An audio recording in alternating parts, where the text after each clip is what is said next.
Who's Graham Walker? They are here for item 7 for this shoulder flash, so they can be part of the public meeting.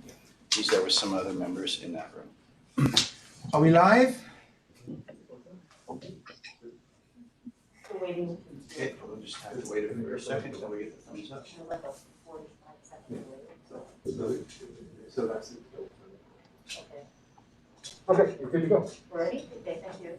Okay, all right. Well, thank you, Mr. Mayor. Hello, everyone, and Happy New Year 2021. I'm sure we're all glad to see it here.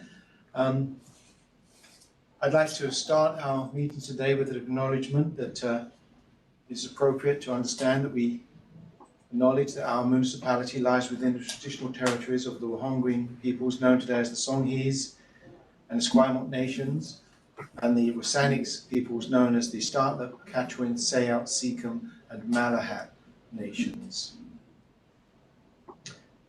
Also that we recognize the importance of diversity in all its forms. We stand up against racism and on guard for all our residents. Thank you. Next item. Adoption of the agenda. Board, could we have a motion to approve the agenda? Mary, moved, second by Linda. Those in favour? Opposed? None opposed. Unanimous. The agenda is adopted. First item then is to look at the minutes from December the 1st. Any errors, corrections or omissions? Seeing none, motion to approve the minutes. Linda, thank you. Second by Barwan. Those in favour? Opposed? Madam Clerk, none opposed. Correspondence in open. Any correspondence noted? No. No correspondence in open, thank you. New business arising. I see no new business arising. All right, here. Oh, I apologize. New business, item 4. items. Yeah. Or Calgary, oh, correct. Thank you. As we saw the very unfortunate circumstance in Calgary, there's a draft condolence letter, which I did read earlier today. Board, could we have your input on the condolence letter to Calgary? Mary? I think it's very good, and I would agree that it should be sent from the board. Thank you. Thank you. Can I have a motion on that, please? So moved by Mary, second by Glenn. Those in favour? Opposed? None opposed. So we shall send that off. Item 4.2, Chief introduces Anita Demedeiros to the board. This is a very special recognition. So Anita, if I could ask you just to stand up here, and this is Miss Anita Demedeiros, who is a successful applicant in the position that was additional position in the office of the Chief Constable. And we introduced Anita at the HR committee meeting. So I'll just ask her to maybe just give just a little brief background that she gave to Mary in terms of where she has come from. Sure. Thank you, Chief. I'm very happy to be here. I come from Paltry Integrated Health Center. I was the district or director of operations there.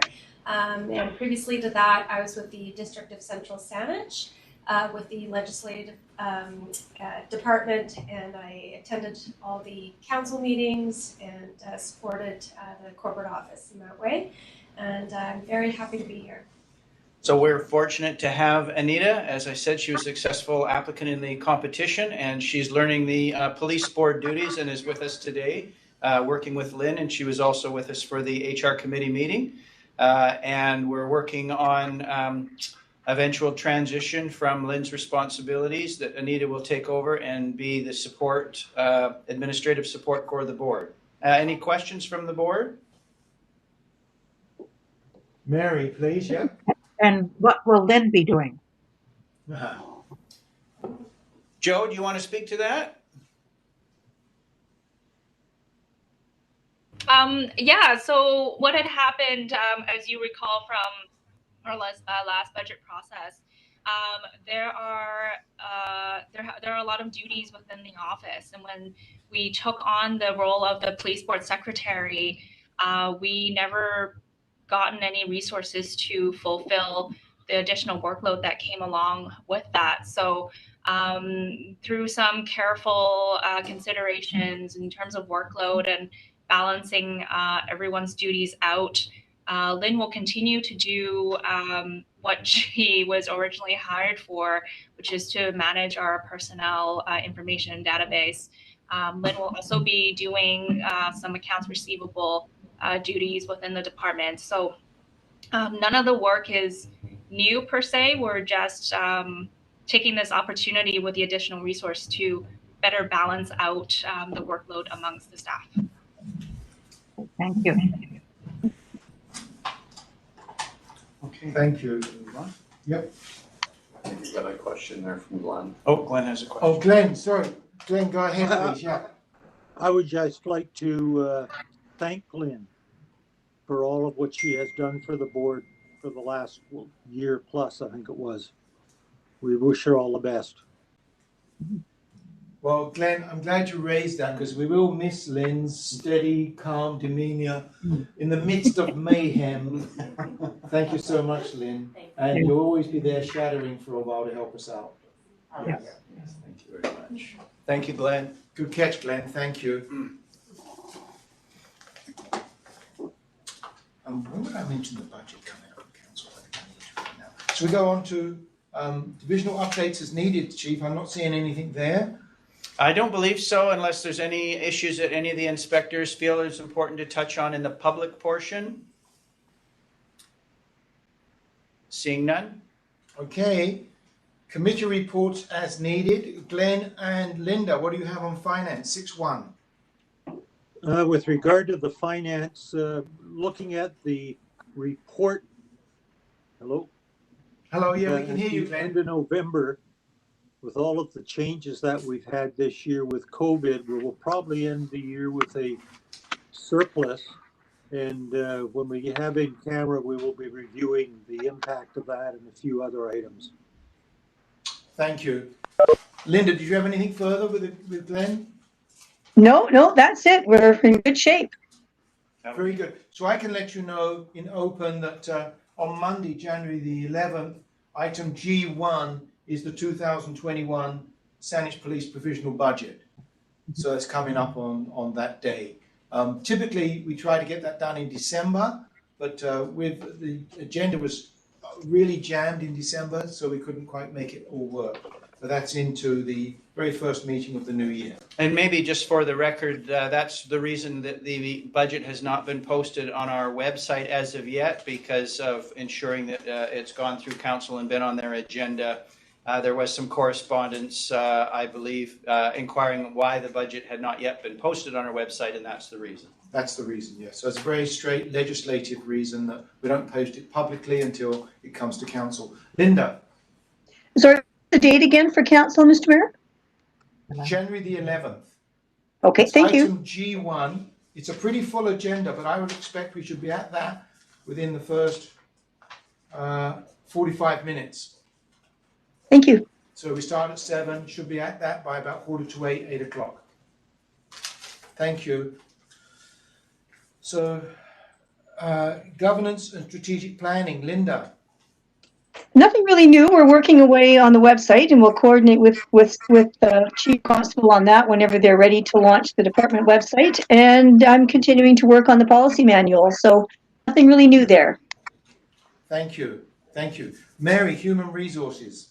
Hi. Yes, we just had a meeting of the Human Resources Committee before the board meeting and covered a lot of issues, and I won't sort of go into them all, but one of the things I think was a very good news was the swearing in yesterday of 4 new constables, as well as several exempt staff. And I know the mayor represented us at that swearing in. Thank you very much. But everyone seems very delighted with the quality and the character of those that we're bringing on. We had a very good discussion about recruitment, and we'll share more of that with you.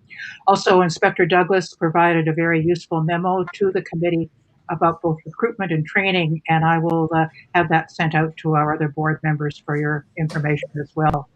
We reviewed our terms of reference and our work plan.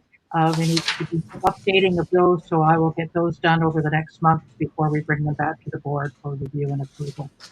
And maybe just There will be some issues for the record. as well. Sorry?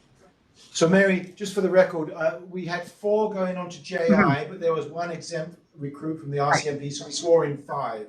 Hi. The 4 were going to go on to JI. That's where the number was maybe mixed up. So it's 5 sworn in. The other piece is that very interesting work being done on the diversity and approaches to ensure that we're doing all we can as a department to welcome in the full richness of our diversity. Right. And that was part of the work that Mary and I were looking at with the staff. Okay, Mary, 6.4, BCAPB. Right. The first item is the letter we received about JIBC from Delta Police Board, concerns around training and funding, and they were asking whether our board would want to send a similar letter. In discussion with the chief, he suggested it might be more appropriate to have a letter from BCAPB on behalf of all of the boards. If that's the direction that we'd like to go, we have a board meeting coming up on the 19th of January, and I could take it to the CAPB board at that time. I think you said the chiefs are probably sending something in too on this issue. I believe so, yes. Yeah, around. So should we hear from the board on that idea, Mary? Mhm. Individual letters from each board, or using the resource of the association? What do we think, board? Any comments? Does it make any difference on the impact, whether we have a separate letter versus just a combined one?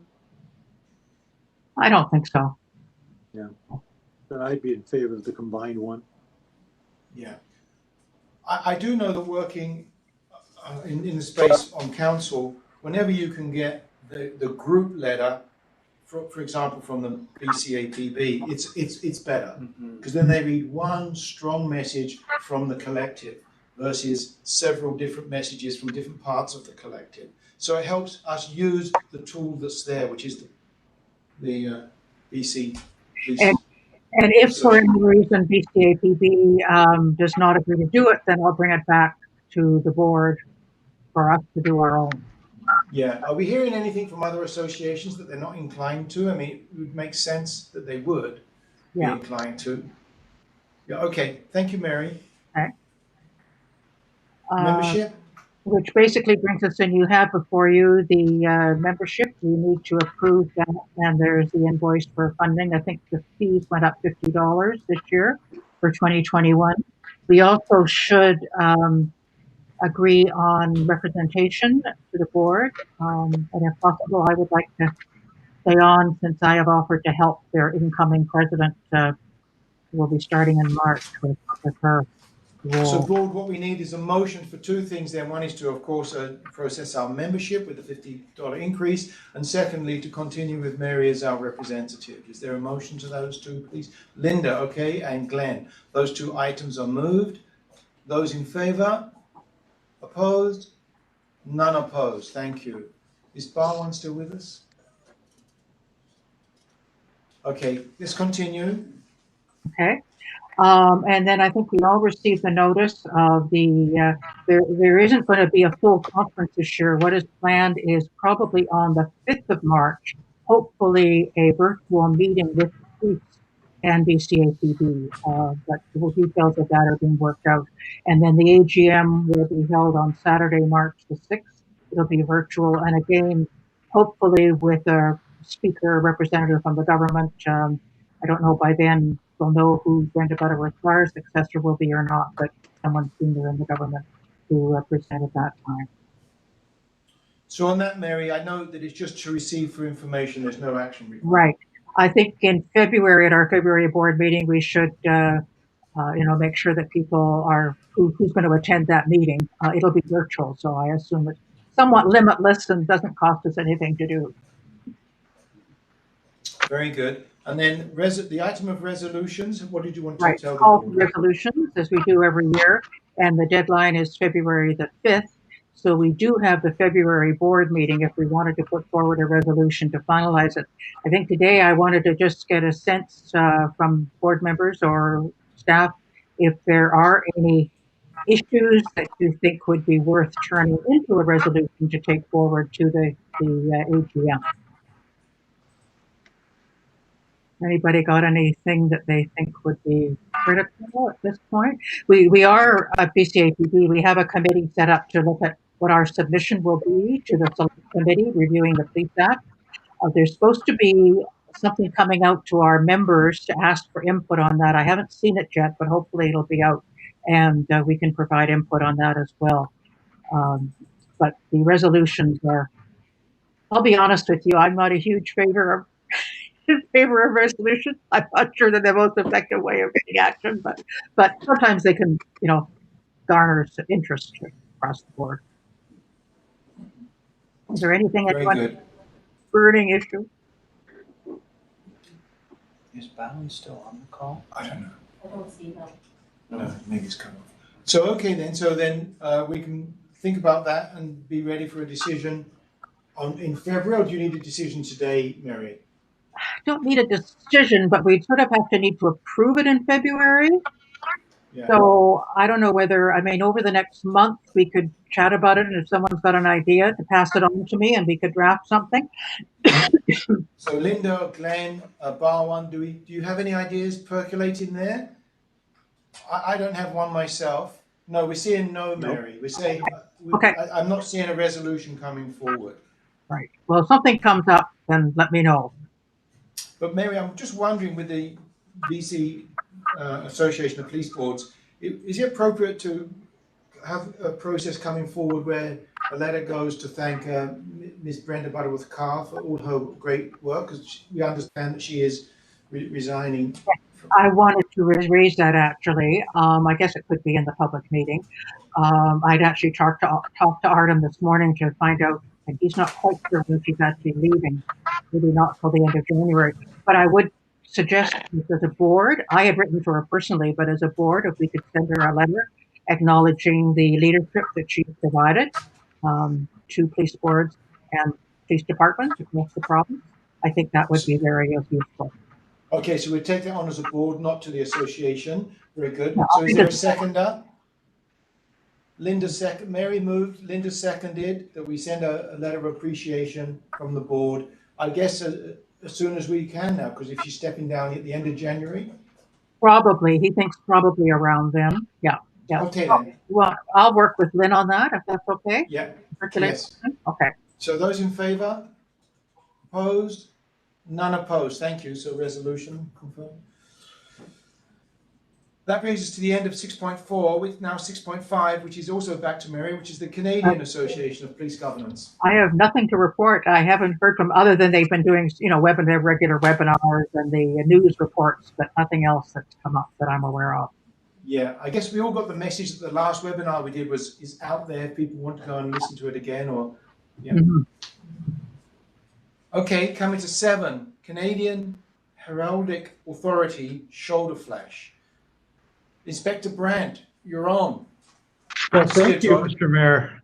So it's really quickly just to introduce Staff Sergeant Daryl Underwood and Constable Graham Walker, who are going to present real briefly before the board. They put together a proposal that went before senior officers, I guess early in December, looking for approval to take it to the board, just to start the conversation with the Canadian Heraldic Society or Authority on changing our shoulder flash, the police shoulder flash, not the municipal flash, but more of a police-centric flash that might involve or include some Indigenous components. So I'll turn it over to Daryl and Graham. Thanks, Inspector. Graham, good to see you again. I think last time I saw you was when we were doing that amazing presentation of the history of Saanich. Good to see you. Yeah, just before the virus and pandemic hit us. It feels like forever ago. But I'm here today not for historical reasons, but representing the Committee for Indigenous Cultural Awareness and Education here at Saanich Police. Staff Sergeant Underwood's with me, who's also on the committee. We both actually we both were interested in establishing a Saanich specific crest, which we've since learned is technically called a badge according to heraldic tradition. And then we both found ourselves on the Committee for Indigenous Cultural Awareness and Education, where as a committee, we did recommend to the senior officers or asked to go to the Chief Herald of Canada, the Governor General's office, to seek a change, with the primary goal being to represent Indigenous communities in our crest or badge. Since 1906, the Saanich Police Department has relied on the municipal seal and then later coat of arms to represent us. And a trend, not that we're looking to follow the trend, but the Chief Herald and Governor General's office has, in the last few years, allowed police departments to create their own national standard police badge. And we're basically looking for the okay to start that approval process.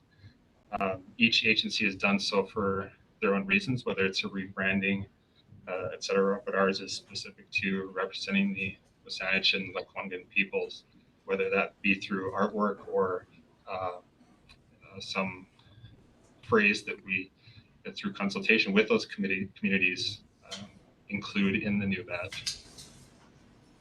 We've spoken with Victoria and other agencies to see what their experience in going through the process was like. And we're here today just to speak to that and get the process started if that's what we want to do as a department. Well, thank you. Thank you very much. So, Scott, we'll hand it straight to the board. Yes, we didn't want to proceed as a department without having the endorsement of the board, and that's not asking for it to do anything specific in terms of changing it tomorrow, but it's continuing with the great research that the committee is doing for the purpose that Graham has spoken to. Thank you. So, board, would you like Mary first? Yep. Yeah, thanks very much. And thanks for raising this. I think it's really interesting. I used to be involved with the Herald's office in Ottawa in my years past, but can you just show us, one of you, exactly which badge it is that you're, is it the one right here? Show me one. The shoulder flash would be part of where you might see the change. But initially it would just be, you can see my screen, is this working? Right. Initially it would just be to establish the badge or crest. Whether that leads to the shoulder flash being changed later, of course. Okay. It's part of the process. So we're speaking about the shoulder flash. I'm not sure, are we on share screen still? Yeah. We're not seeing anything. Oh, there, the one you're holding up? Who's that holding that up? I can stop sharing just to make it more simple. Yeah, we were trying to share a screen there. So it's basically the shoulder flash here that includes the municipal coat of arms and the crest. And we would like to start making a transition or start endeavoring down the path to see if we can include some Indigenous pieces in there so that it's more inclusive of the past community and the community that we are today, which is Saanich. So it would include that coat of arms piece on our shoulder flash, and then it would also be the badge itself. You can make application through their heraldry to do a flag, the badge that sits in somebody's wallet, and the shoulder flash. Right, thank you. Yeah, I think it's great. And thank you for the very detailed memorandum of all the steps you have to go through. It's a lot of steps. Do you have any idea what the cost is of doing the process, and then what the cost would be of actually making the change? Yeah, get a new system. Yeah, the initial cost through the heraldic Chief Herald's office and Governor General would be $3,000 to $5,000, and that's the only part that we're interested in, the establishment of the new crest or badge. Following that, shoulder flashes. This is the total here. Yeah, so there's the original cost itself of filing the actual process. It's creating the new coat of arms. It's actually going through those steps, which is the $3,000 to $5,000, and then the actual rollout of it is depending on how we scale it. Like in Victoria, they did it over a several-year process to help mitigate the cost throughout. But if you're looking at replacing just shoulder flashes on member shoulders going forward, that's about a $15,000 cost.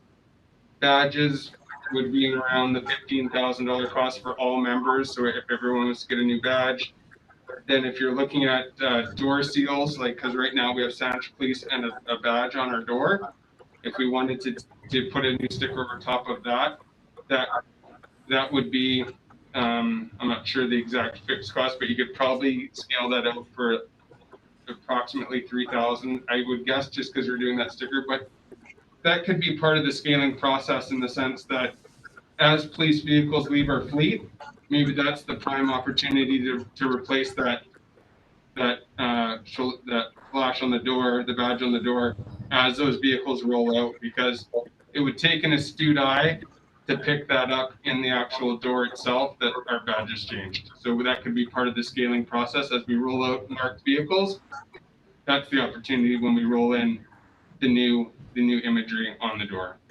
Great, thank you. Thank you for all the work and preparation you've done on this. That's pretty good. So Glenn or Linda, Barwan, do you have additional comments? The only one was a follow-up to Mary's, if I may. So the work for the artist on this, that's part of the 3,000 to 5,000, or is it in addition? From our estimates that we got from Victoria Police in their process, it would be part of the initial implementation. Yes, the 3,000 to 5,000. Okay. I think as we go forward, it'd be nice to put what you think the cost might be, so we keep that in mind. Meaning an entire rebranding? You meaning like what the? Yeah, I you know, what does this mean in total? In the end, you start down a path. Eventually, you're at a point where you really can't stop. Yeah, and that's where I think that building in that scaling process is so essential in the process, because, for example, as we run out of police letterhead in the department, that's a prime opportunity to start filtering some of that out, but keeping some of the new letterhead for essential pieces of document. But for sure, we can work on what that overall cost would be or projected to be. Because it's tough to nail that down until you're actually in the process itself, but we'll come up with the overall cost and then how we can scale that cost as well. Sure. Thank you. Linda?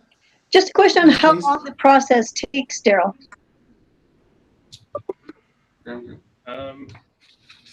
So the actual fixed process, you're looking at probably about 18 months to get it to actual your branding part, but to actually go through the whole totality, I think you're looking at even a little bit longer than that, because it might take us some time to develop how we want to roll the process out. So I'd say it's probably a 3-year process, 2 to 3 year process. Yeah, that gives us some flexibility on the budgeting process and stuff. So that's good. That time frame might be helpful. Thank you.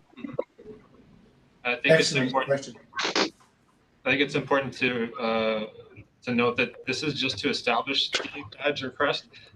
Any rebranding can be discussed once we have that in our hands and have that approved. So did you say 3 years to develop the crest? No. No, only about 18 months from start to finish with the chief herald and governor general. Okay, good. Thank you. Then another 18 months to start rolling it out. Okay. Barwan, did you have some insights or thoughts? Yeah, I just joined back in. My internet went off for about half an hour. I just joined in a couple of minutes ago. I sent you a text stating that I assume you're talking about the rebranding and how long the process will take and how much the total cost will be. Correct? Yes, item 7. Item 7, yeah. Yeah, it's. I had the same things because in the note it said different stages have different fees.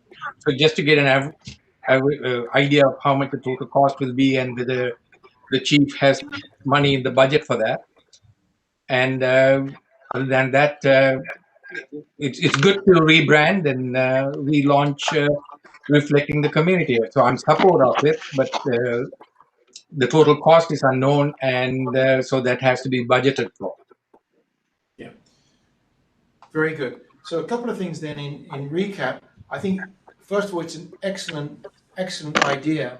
And oddly enough, Saanich, on the other side, is moving forward with some memorandums of understanding with our First Nations in the area, starting with the Wasaniks, etc. So I think we're on this parallel and similar journey. So depending on what the board decides going forward, I think this would be an excellent piece of work to communicate with council, because it shows that we're moving in similar directions. With the idea of budget, I think that Glenn's got a great point. Let's not be afraid of the budget. Let's tell what the different cost ranges are, so council is fully informed. On the other side, just as an example, early in our term, we decided as part of our work on reconciliation to commission some artwork, and the price on that is $85,000. Cool. So we understand that reconciliation, depending how you go around the ingredients of it, it costs money, and it costs money to do well. And with that piece that we're going to do, of course, we will be engaging with the First Nations. It'll be done in a First Nations informed process. And Graham and Daryl, I imagine that's your approach to doing the heraldic rebrand with First Nations. You're going to be fully engaged. So maybe a little bit of information around that. Not in the immediate future, but when you're ready, we could do an announcement to the bulletin, but also get it out into the Saanich News, etc. Because this is really part of an area where the community is hungry for this type of information. Does that make sense? Yeah. And I don't think we should be frightened of any of these budget items. Any of the numbers you've said to me sound reasonable. While you were talking, I sort of heard this up to the chief, which is our little logo there. There's also the website, etc. Recently, when we swore in on this new term, we had new cards. Saanich did quite a bit of work on rebranding and recolorization. So it lands in a process with this additional piece that's been ground well tread, well explored before. So compliments, Daryl and Graham. Really pleased to see this. Board, do we have a formal motion on the floor, please? Mary? Yeah, move it. That we proceed. And second by Glenn. Those in favour? Opposed? Okay, all in favour. Graham and Daryl, thank you so much. Thank you for your time. Thank you. Thank you, guys. And Chief, thank you for letting the board be involved. Oh, our pleasure. Thank you. Item 8, old business. Is this from 2020? I don't have any. I don't see any old business at this point. We've covered off. Item 9, adjournment and the date of the next meeting. Just confirm with staff here. We have February the 2nd, correct? That's right. Yep. So board, February the 2nd, which will be a Tuesday, same time of the month. Any concerns? Okay, then we'll confirm for the next meeting will be February the 2nd. Thank you very much. I'd now like to close the open part of this and go into our next piece. And we just have to end the video because we're going in camera. Yeah. Hey, we're moving along this one. Yeah, sure. Glitchy though. Yeah. You know, you can get one of those great big TVs. And just We've talked about that. And the software just goes, it does it all for you. Like even on my cell phone,